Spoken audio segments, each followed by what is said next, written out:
Hello students, myself DJ sir from Kota, my channel Meditrack Kota। मैं आपको क्या है कि पिछले दिनों की तरह आज फिर से क्या है कि आपको मैं रिलेटिव मोशन के बारे में दो इंपॉर्टेंट चीजें बताने जा रहा हूँ। पहली बात आपको बताऊंगा यहाँ पे रेनफॉल प्रॉब्लम के बारे में। दूसरी प्रॉब्लम आपको डिस्कस करूंगा यहाँ पर जिसमें हम निकालेंगे दो पार्टिकल के बीच में मिनिमम सेपरेशन। ये दोनों ही problem NEET point of view से बहुत इंपॉर्टेंट है। हर दिन मैं आपके लिए क्या है कि नई नई प्रॉब्लम लाता हूं ताकि क्या है कि नीट का जो एग्जाम है उसको आप क्या है कि 100% गारंटी से क्रैक कर सकें। क्योंकि बच्चों आपका टाइम बहुत कम है, इसलिए मैं क्या है कि उन्हीं टाइप की क्या है कि प्रॉब्लम्स आपको इंट्रोड्यूस करा रहा हूं जिनके आने की क्या है कि प्रोबेबिलिटी एग्जाम के अंदर काफी ज्यादा है। तो देखिए आज बात करते हैं रेनफॉल प्रॉब्लम के बारे में। यहाँ पे रेन की वेलोसिटी दे रखी है 3 किलोमीटर पर आवर, मैन की वेलोसिटी दे रखी है 4 किलोमीटर पर आवर। आपको क्वेश्चन में क्या निकालना है? आपको यहाँ पे निकालना है कि क्या है कि इस व्यक्ति को क्या है कि रेन कितनी वेलोसिटी से क्या है कि आती हुई एपियर होगी। Find the relative velocity of rain with respect to man. Find the relative velocity of rain with respect to man and also calculate the direction of holding of umbrella with respect to direction of motion of man in order to protect oneself from the effect of rain. तो देखो बच्चों यहाँ पे क्या है कि जब भी आपको क्या है कि रेनफॉल की प्रॉब्लम सोल्व करनी हो तो सबसे इंपॉर्टेंट बात यहाँ पे दो टर्म होती है। पहली टर्म में यहाँ पे क्या है कि VRM से हमारा मतलब होता है relative velocity of rain with respect to man. यहाँ पे क्या है कि सेकंड जो पॉइंट है वो हमेशा क्या है कि ऑब्जर्व होता है। VRM relative velocity of rain with respect to man. यहाँ पे मैन एक ऑब्जर्वर है, ठीक है। तो relative velocity of rain with respect to man आपको क्या बताएगा? This will indicate the direction of motion of rain. This will indicate the direction from which rain will appear to come to man. Okay? अगर आपको क्या है कि umbrella hold करने की डायरेक्शन बताना है तो क्या लिखोगे आप? आपको लिखना पड़ेगा VMR से। VMR will indicate the direction of holding of umbrella in order to protect oneself from the effect of rain. बच्चों एक और इंपॉर्टेंट बात है जो आपको ध्यान रखनी है। देखो VRM क्या इंडिकेट करता है? VRM है VR vector minus VM vector, जिसको सॉल्यूशन करेंगे अगर दोनों एक दूसरे से 90 डिग्री पर हैं तो सोल्व करेंगे तो VRM से क्या मिल रहा है? VR vector minus VM vector. तो VRM क्या मिल रहा है? VR vector plus VM vector का स्क्वायर का under root, VR square plus VM square under root. तो बच्चों ध्यान रखिए कि हमारे पास क्या है कि रेन की वेलोसिटी तो फिक्स है, लेकिन अगर आदमी अपनी वेलोसिटी बढ़ाता जाएगा, देखिए यहाँ पर अगर आदमी अपनी वेलोसिटी बढ़ाता जाएगा, यहाँ पे क्या देख रहे हैं आप? Tan theta VRG upon VMG। तो जितनी आदमी की वेलोसिटी बढ़ती जाएगी उतना टेन थीटा डिक्रीज होता जाएगा और साथ में क्या है कि VMR की वैल्यू भी उतनी बढ़ती जाएगी। तो आप क्या नोट करेंगे? अगर रेन पहले ऐसे आ रही थी तो जितना आदमी तेज दौड़ेगा उतनी ही रेन क्या है कि उसकी तरफ आएगी, उसकी मुंह की तरफ आएगी। यदि आदमी की वेलोसिटी इन्फिनिटी हो जाए, इन्फिनिटी से हमारा क्या सेंस है? रेन की वेलोसिटी के कंपेरिजन में बहुत ज्यादा हो जाए तो रेन सीधी क्या है कि आदमी के मुंह की तरफ आएगी। ओके, ऐसा उसको क्या है कि फील होगा।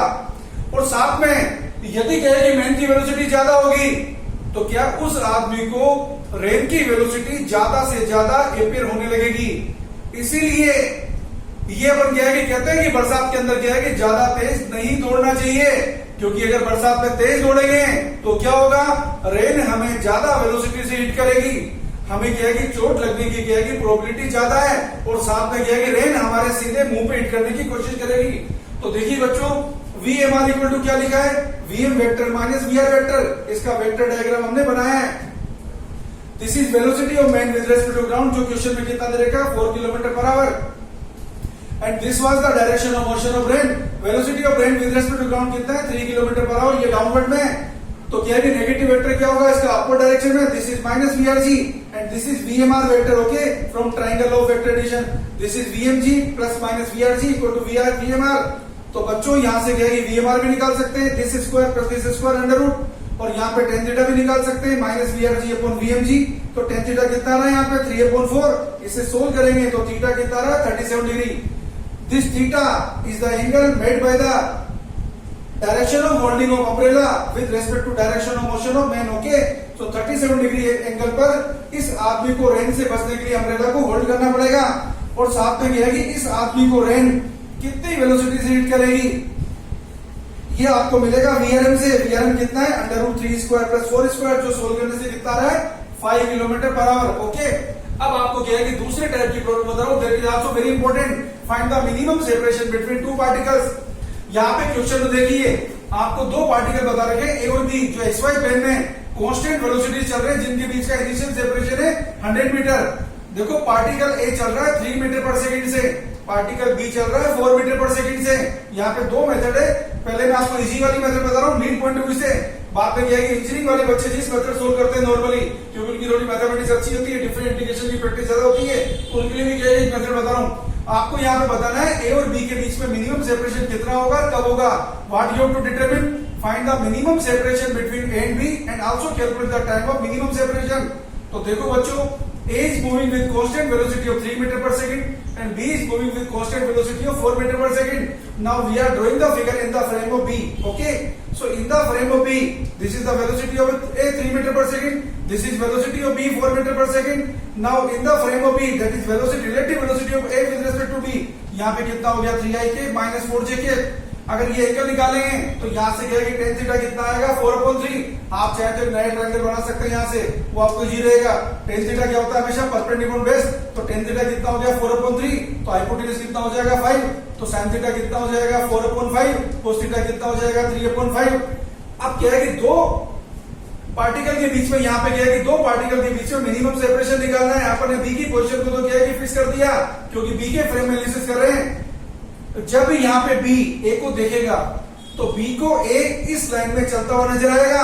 इन दो पार्टिकल के बीच में मिनिमम सेपरेशन निकालने के लिए क्या करेंगे, यहाँ से परपेंडिकुलर ड्रॉप कर देंगे। ये आपने परपेंडिकुलर ड्रॉप किया है, ये कितना था 100 मीटर, ये यहाँ से यहाँ तक एन कितना हो गया 100 cos थीटा, और ये कितना हो गया bn 100 sin theta. This is the minimum separation between A and B. sin theta की वैल्यू यहाँ से डाल दीजिए, sin थीटा कितना है 4/5। So minimum separation between A and B is what? 100 sin theta, 100 into 4/5।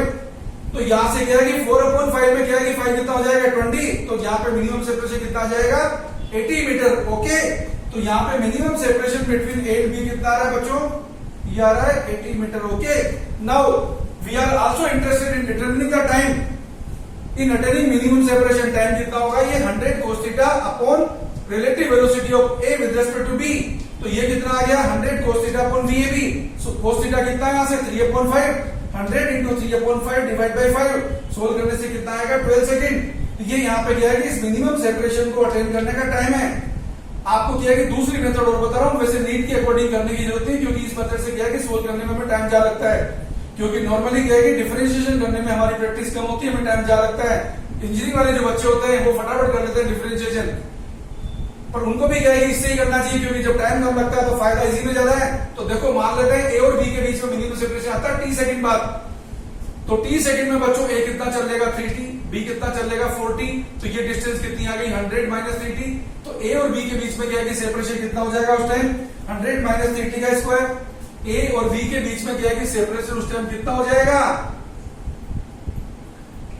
उस टाइम बच्चों हो जाएगा, ये अगर 40 हो गया, ये अगर कितना हो गया 100 माइनस 3t हो गया, तो ये डिस्टेंस कितनी हो जाएगी 100 माइनस 3t का स्क्वायर प्लस 4t का स्क्वायर। इसको अगर आप डिफरेंशिएट करेंगे dx अपॉन dt करेंगे और जीरो करेंगे तो सोल्व करेंगे तो यहाँ से टाइम आ जाएगा। अगर आप सोल्व करेंगे तो टाइम की आपको यही वाली वैल्यू मिलेगी जो यहाँ से सोल्व करनी सारी 12 सेकंड, और इस टाइम की वैल्यू को आप इस इक्वेशन में रख देंगे तो आपको मिनिमम सेपरेशन मिल जाएगा। तो बच्चों आपने देखा कि यहाँ पे क्या है कि आज मैंने आपको रेनफॉल की प्रॉब्लम भी बताई और आपको दो पार्टिकल के बीच में मिनिमम सेपरेशन बताया। पिछले टर्म पे मैंने आपको क्या है कि रिलेटिव मोशन के अंदर आपको मैंने क्या बताया था, आपको क्या है कि वाटर की प्रॉब्लम बताई थी, जो अपने आप के अंदर क्या है कि river water problem NEET point of view से बहुत इंपॉर्टेंट होती है। पिछले टर्म पे भी मैंने आपको क्या है कि कुछ और भी टाइप की क्या है कि प्रॉब्लम्स इंट्रोड्यूस कराया था। अब कल के टर्म पे मैं आपको क्या है कि प्रोजेक्टाइल मोशन के क्या है कि कंसेप्ट इंट्रोड्यूस कराऊंगा। आप क्या है कि मेरे चैनल को देखते रहिए, क्योंकि बच्चों आपका टाइम बहुत कम है। मैं क्या है कि मेरे क्या है कि इतने लंबे क्या है कि एक्सपीरियंस के अंदर मैंने देखा कि जब बच्चे क्या है कि फेल होते हैं तो मुझे बहुत दुख होता है। और क्या है कि फेल क्यों होते हैं, क्योंकि बच्चों के क्या है कि पढ़ने का तरीका थोड़ा सा क्या है कि जब गलत हो जाता है। कैसे गलत, क्योंकि बच्चों के क्या है कि कंसेप्चुअल फंडामेंटल जब वीक रहते हैं, अगर वो क्या है कि हर चीज को क्या है कि रटने की जगह अगर वो समझ के पढ़े तो 100% गारंटी से सेलेक्ट हो जाएंगे। पर मेडिकल के बच्चों की क्या है कि कई बार मैंने देखा एक आदत पड़ी हुई है कि वो क्या करते हैं, क्या है कि उनको इजी लगता है कि ये क्वेश्चन देखा, इसका ये फॉर्मूला है, रट लिया। लेकिन क्या है कि जरा सा क्या है कि क्वेश्चन में मॉडिफिकेशन करता है और हम वहीं पर अटक जाते हैं। और क्योंकि जब हम एग्जाम दे रहे होते हैं दूसरी बार या तीसरी बार, तो क्या है कि हम फेल हो जाते हैं, हमें बहुत दुख होता है और आपसे ज्यादा दुख मुझे होता है। इसलिए मैं बार बार क्या है कि आपके लिए क्या है कि हमेशा क्या है कि रेडीमेड क्या है कि शॉर्ट ट्रिक्स भी बना के लाता हूं और कंसेप्चुअल फंडामेंटल से भी आपको इंट्रोड्यूस करा रहा हूं। पूरी कोशिश करता हूं आपके लिए, ताकि क्या है कि आप सेलेक्ट हो जाएं और आप क्या है कि रटो चीजों को, लेकिन समझ समझ के रटो, ताकि एग्जाम के अंदर क्या है कि आप गारंटी से सेलेक्ट हो जाओ। हमने आपके लिए क्या है कि टेस्ट सीरीज भी तैयार की है, जिसकी सारी डिटेल हमने क्या है कि डिस्क्रिप्शन बॉक्स में आपको दे रखी है। आप चाहें तो किसी भी टाइप की क्या है कि ऑनलाइन क्लासेस भी हमसे ज्वाइन कर सकते हैं। टाइम तो बहुत कम है, लेकिन क्या है कि आप ये मत समझिए कि क्या है कि सेलेक्ट होते हैं जो क्या है कि पूरे साल पढ़ते हैं। सिलेक्शन के लिए क्या है कि टाइम इंपॉर्टेंट नहीं है, सिलेक्शन के लिए क्या है कि पढ़ने की टेक्निक और क्या है कि पढ़ाने का क्या है कि तरीका इंपॉर्टेंट होता है। यदि आप क्या है कि एक्सपर्ट टीचर से की गाइडेंस में कम टाइम भी पढ़ेंगे और यदि आप क्या है कि सारे इंपॉर्टेंट एक्सपेक्टेड क्वेश्चंस को प्रिपेयर करेंगे, तो कम टाइम के अंदर भी सिर्फ सेलेक्ट होना नहीं, अच्छी रैंक से भी क्या है कि आप क्वालिफाई कर सकते हैं। तो हमारे डिस्क्रिप्शन बॉक्स में जाइए और क्या है कि सारी डिटेल्स को आप क्या है कि देखिए और हमारे चैनल को क्या है कि मेडिट्रेक कोटा को रेगुलर आप लाइक करिए, क्योंकि उसको मुझे अच्छा लगेगा, क्योंकि मैं भी आप लोगों के लिए डेली मेहनत करता हूं। तो कम से कम इतना तो बनता ही है कि आप इसे लाइक करें, आपके फ्रेंड्स के साथ शेयर करें, सब्सक्राइब करें, ताकि आपके फायदे के साथ उनका भी फायदा हो। आप क्या आपको वो भी दुआएं देंगे कि इस बच्चे ने क्या कि मुझे हेल्प की थी, मुझे बताया था इस चैनल के बारे में, क्योंकि यूट्यूब पे तो आपको कई सारे चैनल मिलेंगे। हर चैनल पे क्या है कि आपको क्या है कि इन्फॉर्मेशन मिलेगी, लेकिन ये जरूरी है कि हर चैनल पे क्या है कि जो सब्जेक्ट की इन्फॉर्मेशन आ रही हो उसमें इन्फॉर्मेशन क्या है कि एकदम क्या है कि परफेक्ट तरीके से हो, एकदम शॉर्ट ट्रिक ओरिएंटेड हो। मैं आपको जो बातें बता रहा हूँ ये क्या है कि परफेक्ट शॉर्ट ट्रिक ओरिएंटेड है, परफेक्ट नीट ओरिएंटेड है। इसलिए क्या है कि चैनल को रेगुलर वॉच करते रहिए। Thank you all of you. और अगले टर्म पे मैं आपको बताऊंगा प्रोजेक्टाइल मोशन।